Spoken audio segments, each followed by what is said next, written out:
Hello everyone, I'm Happy Caldwell and I want to thank you for joining me for today's edition of Arkansas Alive. All this week we've been continuing our art series, the art of rest, the art of communication, the art of watching, the art of continuing. And all these things are designed to help you. This is probably the second part of this series, so stay tuned for today's broadcast. I think it'll really bless you. Arkansas Alive starts right now.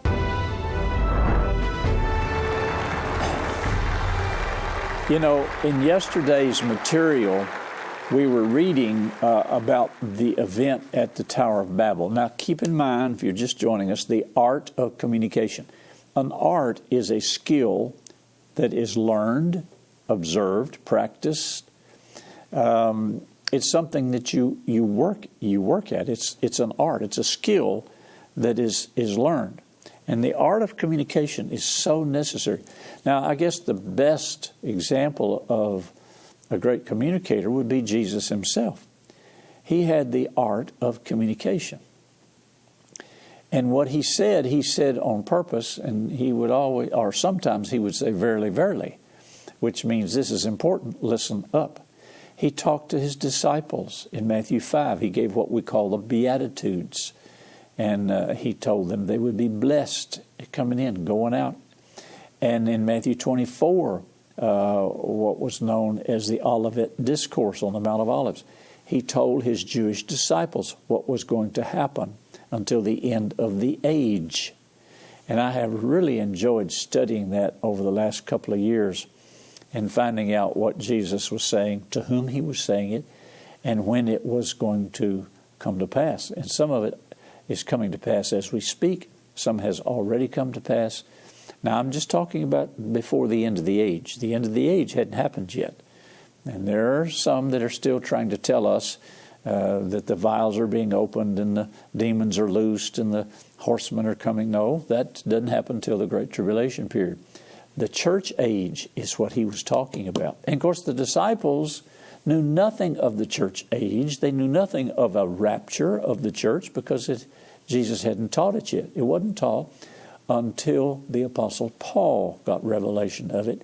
And he taught it in 1 Corinthians 15, 1 Thessalonians. So Jesus was telling the disciples, his Jewish disciples, what was going to happen to them and in their time on the earth.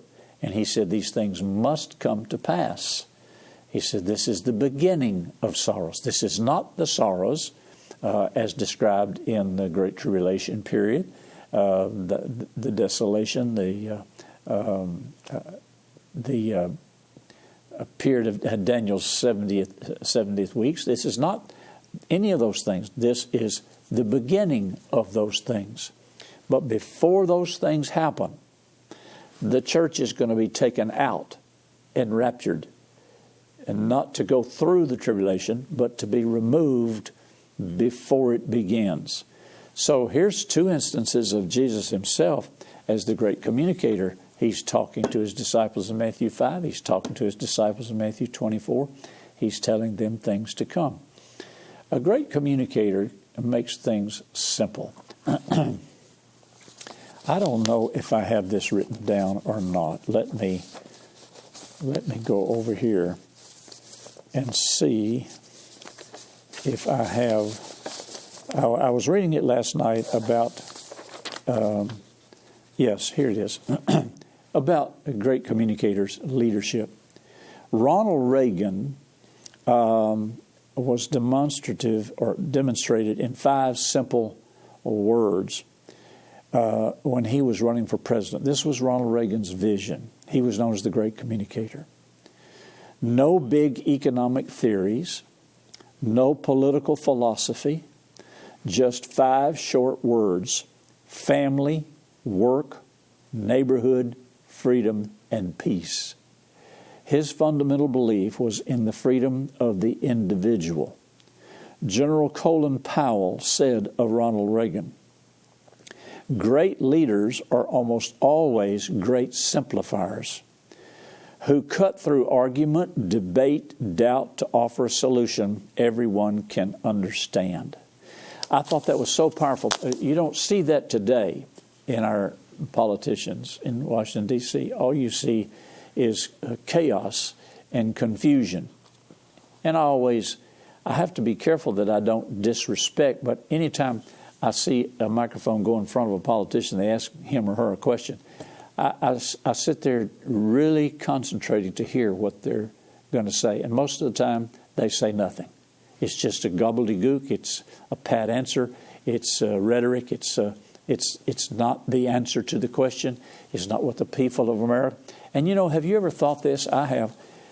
The frustration that Americans feel right now, the lawlessness, the anger, the frustration that the American people feel is, how can we talk to our government? Now, we're supposed to be able to talk through our senators, our representatives, but many times I've been in Washington every year for the last 14, 15 years for CUFI, Christians United for Israel. We go to all of our constitutional offices. Most of them very cordial, most of them pro-Israel, which is why we're there, and they listen. But on the other side of the coin, who is going to correct what's going on in our culture today? The people that are in office are not listening. They don't want to listen. They got too many other things to do. They're playing politics. They're trying to keep their job so they can keep the power and the money and the influence. But the American people have no voice. Our representatives are supposed to be our voice in Washington, but many times they're removed. When's the last time you heard from any of them? Did they write you or did you write them?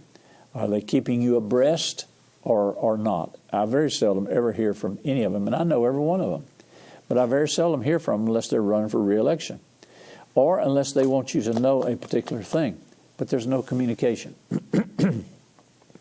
I was flying on an airline, I won't name the airline. They had just merged with another airline, became the largest airline in the country because the two of them together controlled most of the air routes and passengers and so forth. And I was waiting for a flight, and the flight had been delayed 3 times. And so when we finally got on the airplane, I saw one of the pilots standing in the aisle. And I said to him, "Sir, may I share something with you?" Certainly, he said. He was very kind, considerate. He listened. I said, "I've been flying this airline for a number of years." And he said, "It just gets worse and worse and worse. Flights that I fly on many times are delayed until they're canceled. They're never on time anymore. You don't know when they're going to take off. And it seems like nobody really cares about the passenger." I said, "Can you help me?" He said, "I understand what you're saying. I agree." He said, "I've been flying for the airlines for 25 years. And he said, when I started, it was the top airline in the nation, and now it's down at the bottom." I said, "Well, why don't you say something? Don't you have a voice to speak to those in management?" He said, "No, sir, I don't." He said, "They don't want to hear from us. But you can speak to them."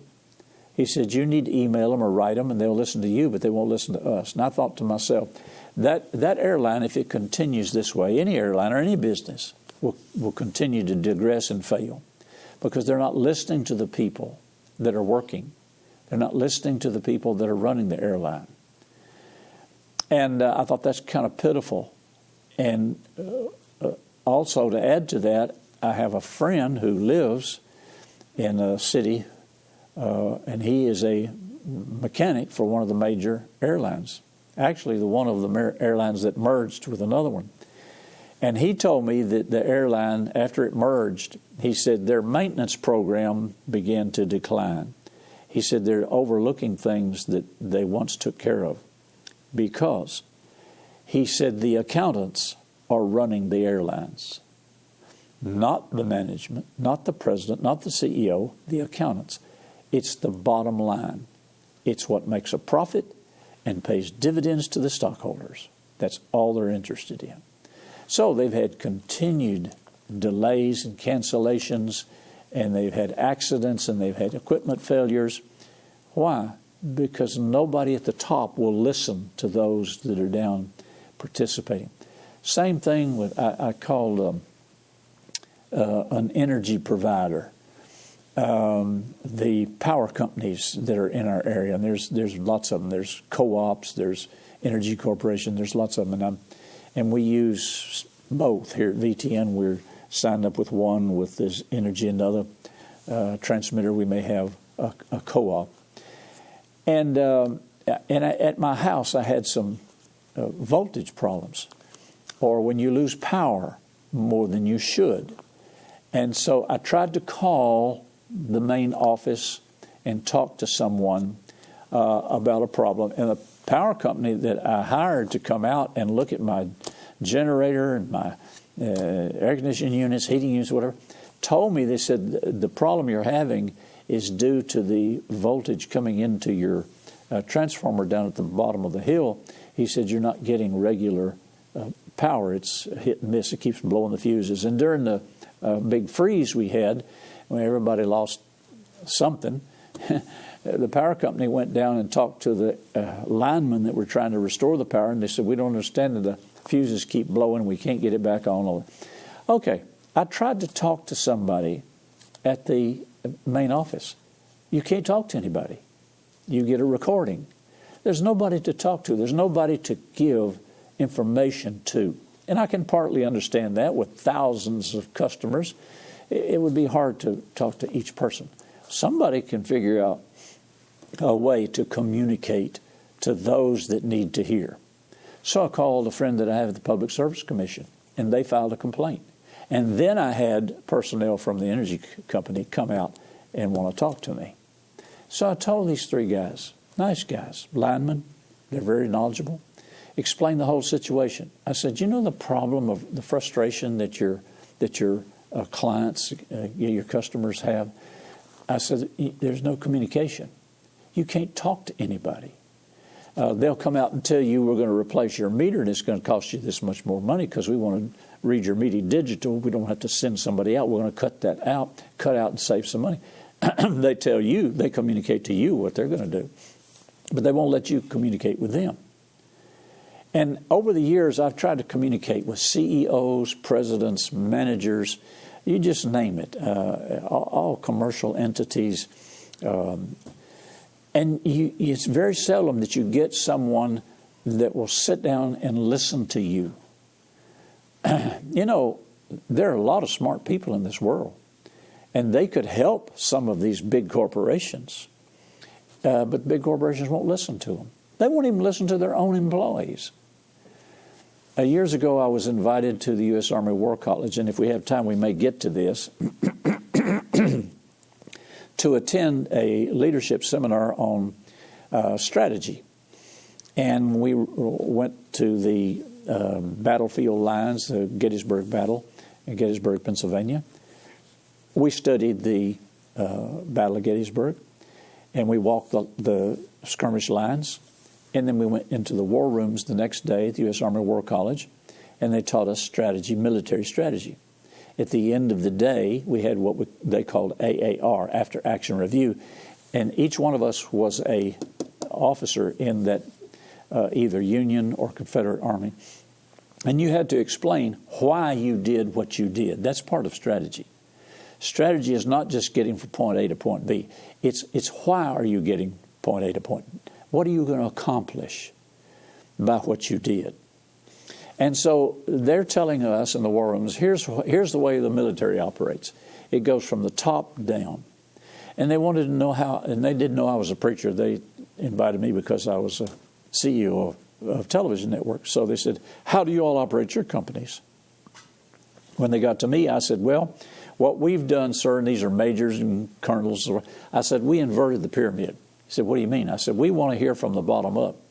We want our staff to tell us from their area of ministry what they're thinking, what they're saying, problems they're facing. And we want all the innovations and recommendations to come up from the bottom to the top. They just looked at me. And all these other CEOs just kind of looked at me. Because you've got to hear from people that are working with you. Some of the people that are working with these corporations are smarter than the guys that are running the corporations. So why not listen? You know, necessity is the mother of invention. And I told these hardware guys from the power company, I said, you know, most of the pole line hardware that we see out here on our telephone poles, all that was developed by linemen. It was out of necessity that they developed this material. Somebody's got a better idea. Let's hear from you. Let's hear from you. That, my friend, is the art of communication. Leadership is not what they call the buffalo gaggle leadership. It's where the head buffalo barks out orders and everybody else follows it. Gaggle leadership is when the geese fly in V formation and each goose takes a turn at the lead. Did you hear Nikki Haley the other day, who's running for president? Did you hear her say that we've got it all backwards in America when we make career politicians? She said the primary method that the Founding Fathers designed was for you to run for office and go and serve 2 to 4 years and then come home and let somebody else serve. But we've got career politicians that have been up there for generations. No wonder things are in a mess. We need new people, new blood, new ideas, new energy. So our nation was designed on communication from everybody. Government is of the people, by the people, for the people.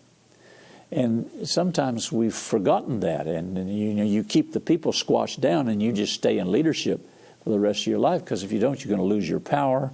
You'll lose your pension. You'll lose your war chest. You'll lose influence and reputation and fame and fortune. But that's not the way the founders designed it. The founders designed it for everybody to serve in some capacity or another. That's what makes America great. The Democrat, if you look at the Democrat platform, it calls America, it defines America as an experiment. Experiment. Dr. Ben Franklin, the Republican Party platform, he told the lady that asked him, do we have a democracy or a republic? He said, you have a republic, man, if you can keep it. A republic is a nation governed by law, the Constitution, not by the majority of the people. A majority rule is not the constitutional emphasis. We're governed by the Constitution. So you have to have people that are willing to communicate. I've participated in what's called idea exchanges. But I don't go to those anymore in ministry or civil events because it's just an argument. It's just who can speak the loudest and holler the most. And, I want it my way. I want it my way. There's no communication. It's not an art. It's not a skill or a technique of expressing information effectively.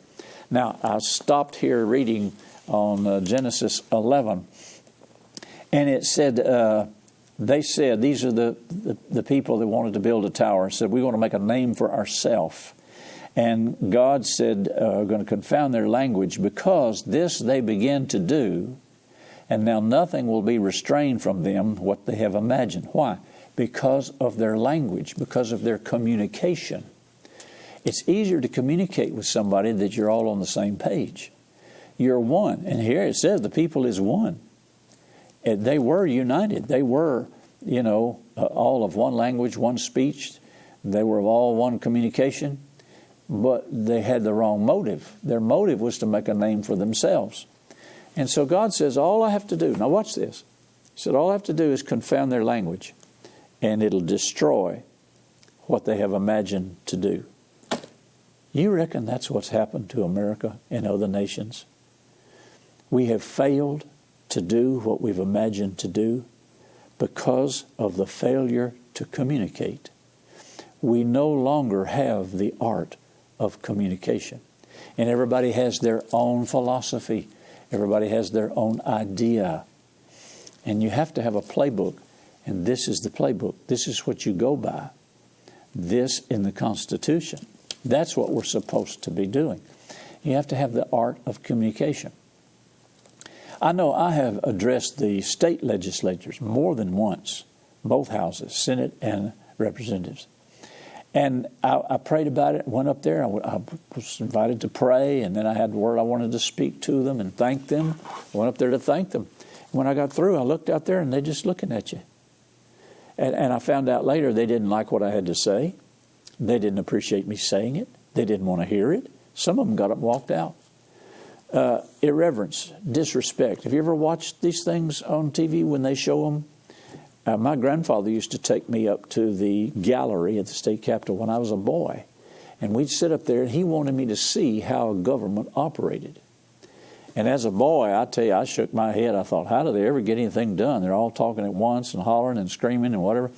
And that was in the days of the good old boy system. You know, you scratch my back, I'll scratch yours. I'm not sure that system's dead. I think it's still alive and well in politics. But I wondered how anybody ever got anything done. Even church board meetings. Even, let me just say this without being critical. Even in property owner association meetings. I was in one the other day, and I'm on the property owners board, and I have served there for 10 years or so. And we were discussing the annual year's events and what we were going to do and not do. And everybody that wants to come can come. And so everybody that was in that room lived there. I actually I stood up and said, hold it. And there were people walking out. There were people calling each other names. And we got nothing done. There were accusations. These are all residents in the same neighborhood. And one lady sitting over across from me, she said, Pastor, pray. And she knew I was a pastor. And I said, I have prayed. I said, it's not about prayer. It's about us respecting one another and listening to one another. She said, that's right. But I literally stood up, waved my hands and said, hey, hold it. Let's calm down here. You're not going to get anything done.